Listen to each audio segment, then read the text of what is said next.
Years ago, I was a mum, just given birth, living in London in a studio flat. And I had no money to move to a better place. We lived near the railway line and were woken up at 5 o'clock in the morning. And I had no idea how we could get out of living in London when we had nothing and didn't know how we could do this. At the time, I was in a coaching program, and it was in the days before Facebook, over 20 years ago.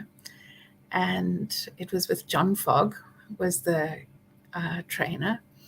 And there were about, I think, 16 of us in the training program. And he created this practice that we had to do called 15-2. And in the 15-2, we had to meditate every day for 15 minutes about our dream home, and then share for 2 minutes how it felt to have created our dream home. There were folk all around the world, but there were 3 of us who were consistent. In those 2 minutes where you had to share how you feel, we had a group email, so we would send how we felt at the end of those 15 minutes. Now, when I started doing it, I had no clue what I wanted. But as I sat down doing this 15-2 of what I was wanting to create or where I wanted to live, I had no clue. And I wanted to prove that this didn't work, because I don't feel like law of attraction is kind of ethical. Like, what are people in an earthquake? Did they create that? So, I don't think you can pick and choose in law of attraction. And so I'm quite wary of it. But I'm curious about how this worked. So of the 16 of us, there were 3 of us who were like habitual, consistent, and really strict with ourselves about doing 15 minutes of visualizing what we wanted. There was a lady up north in the UK. There were only 2 of us in the UK. The rest were around the world, and mostly in America, on this coaching course. The woman up north wanted a house next to a river. The woman who was in New York but wanted a house in Hawaii, but couldn't afford the houses that were in Hawaii because they were just extortionate. But she had gone on holiday and fell in love and didn't want to leave Hawaii. So she wanted a house that she could afford in Hawaii on a cliff edge facing the sea, because she loves whales and dolphins and wanted to be able to, just from her house, pick up her paddleboard and go out onto the sea.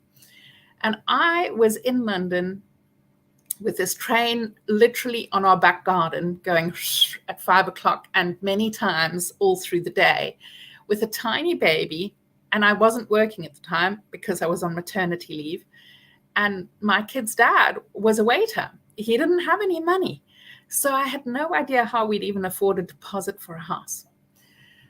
So here's the magic of what happened. All 3 of us every single day would sit and meditate for 15 minutes around the world, different places in the world, of creating our dream home. And then we would just type, this is how it feels. Now, I started getting, as I did this every day, I started getting different flashes of what I wanted. One thing I wanted is wide windows facing over a sunrise. I thought that's easy. Most places have that. That's a big window at the front and facing, but I wanted like the whole front to be facing windows. And then I thought, I want some silly things to prove that this doesn't work, because then, or if it does work. So then I wanted a place that had a fireplace in the middle of the lounge, a jacuzzi, a 4-bedroomed house, and my favorite trees are silver birches. So I wanted a silver birch forest behind us in the back garden. So that was what I visualized every day. I'm hearing that there's a 5th thing.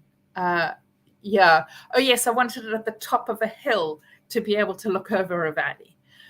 So every day I would visualize aspects of it. Like I'd visualize sitting in front of the fire and just how warm and wonderful it was. So then I would type to the email group. I sat in front of the fire in my new house and it was just glorious. Or I would write about the jacuzzi and us lying in the jacuzzi and laughing, and it was so great. Or walking through the silver birch forest with the wind on my face. And what I love about silver birch forests is that they chatter. And so they kind of saying, I love you, I love you, I love you, I love you, I love you. I just love silver birches. I think they're so precious.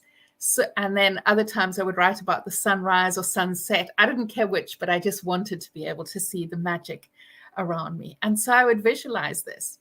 And every day we would write and how it felt. And I would see a different aspect and share just for 2 minutes, set a timer, and for 2 minutes I would share how it was.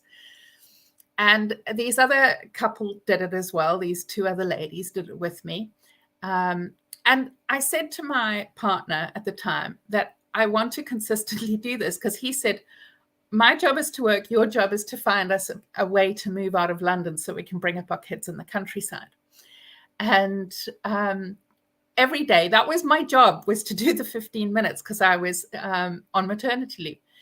And one day he came home at 1 o'clock from waitering, and he said, have you done your 15 minutes? And I was like, oh no, I'm too tired. He's like, come on, that's your only job, is you have to do these 15. So I sat up and I did it. I did it religiously.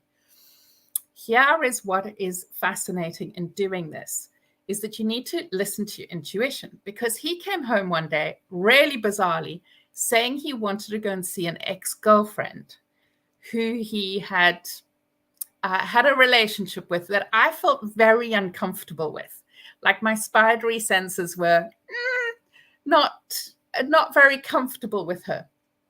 And she lived about 3.5 hours away up north. We were living in London at the time. So I said to him, you know what?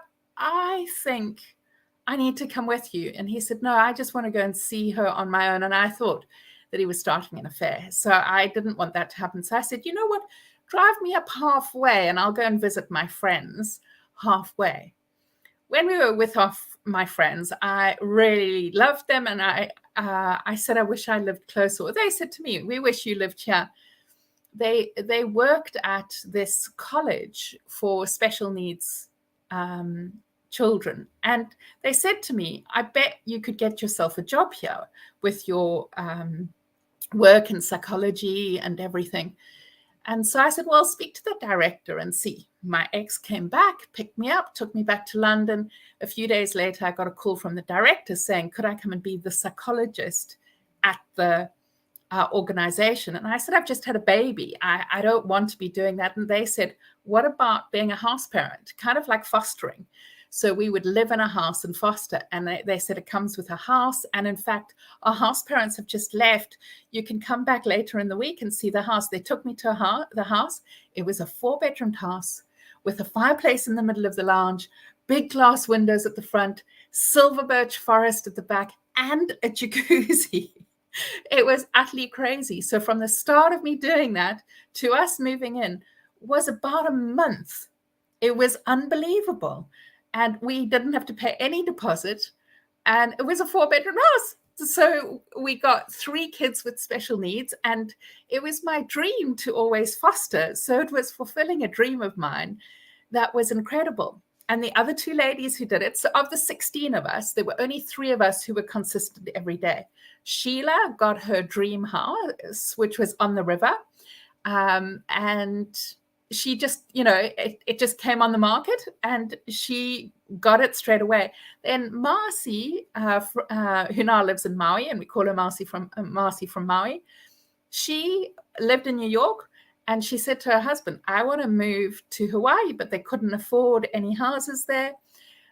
She found a house on auction that was 40% less because they were selling it quickly. And she lapped it up. And now she lives on a hill over the beach, takes off every day. There are pictures. This morning, I woke up to pictures of her taking pictures of the whales.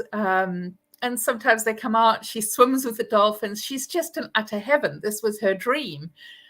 From being an ICU nurse to babies to now living in her dream in Hawaii. So for the 3 of us, we all got that doing consistently. And I don't know if it is just law of attraction or if it is aligning with your intuition to be able and preparing yourself to be able to welcome in that, because living in London in a single bedroom flat, I could never have been able to imagine, with no money, moving into a house that was a 4-bedroom house with a jacuzzi. That was just beyond my capacity. When we left that house, I started, the Silver Birch forest was directly behind it. And I started wishing that we had flatter land, and I would have loved to swim. So I started visualizing a farm with a swimming pool on it. And the college we were working for then contacted me saying, oh, we've had this feeling to buy this farm. And I said, yes, I want to live on the farm. So we got a farmhouse with a swimming pool on it. The next house, so there were a couple of houses in between that where I went to Australia, came back. The next house I imagined, all I could see was a heart and an arrow turning left. And so I was phoning all the estate agents going, something about a heart and left. And it was a road off a road that started with heart. And then the next house was something with a swan, and I moved into a road that had swan in it. So every time there has been something where my intuition has sparked and told me, and then I've called everybody going, I'm looking for something with a swan. Do you know anything with a swan? So if you are in a place, there is such a massive housing crisis. And I'm in a position now where I've been given 6 months notice. And every now and again, I can feel that anxiety coming of, will I find a place? Will it work out okay? And I started doing this and got a few indications, and it looks like something's a possibility. It isn't completely confirmed yet, but I started getting little intuitions about where it would be. And, and I wrote down what it is that I wanted. So in the first house, I think I asked for way too much, but I got it all. Everything that I asked for was on the list. But you just need to be consistent in focusing on what it is. So you're preparing your heart, your mind, and your body, and then following your intuition. Like the house that I might have created, I was lying in bed this week, and I heard, you need to write down what you want in the next house. And so I wrote, I want to be near my friends. I want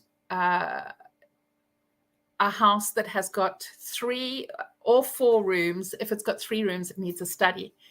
And that's what we've got.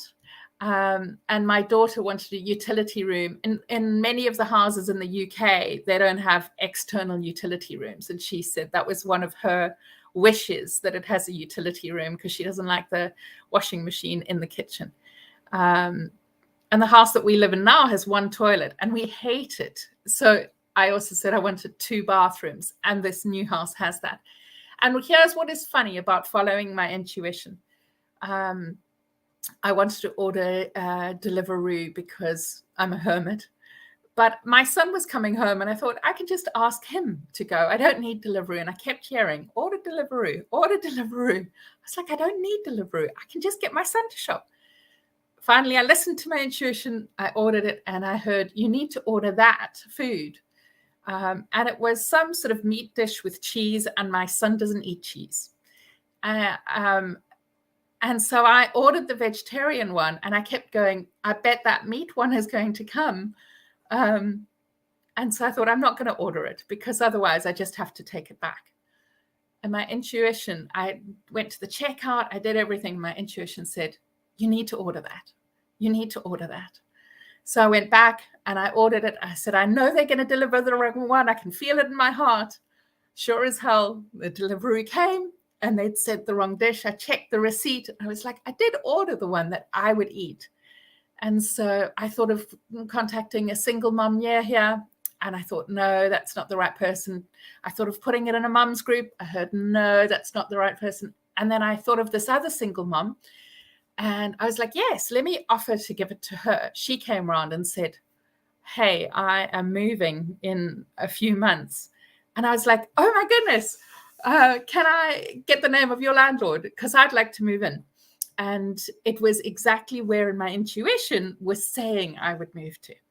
So it's just incredible that it has worked out. And I wanted to offer this to you so that if you are in a place where you're having to move and it's scary, then maybe you will be able to find a place that aligns with your heart, your values.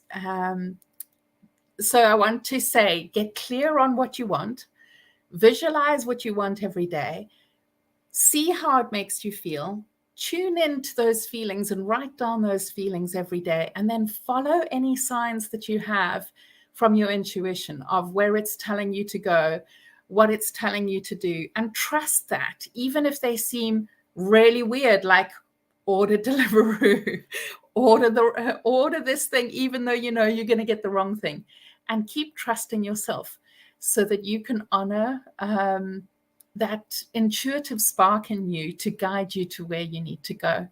I'm sending you love, and I'm excited to hear your stories on creating things that work for you, without any shame that when things don't work, that, there was something wrong or you did something bad or it's because you didn't know, and none of that bullshit. Just honoring you and loving you. All right, I'm sending you love. Bye.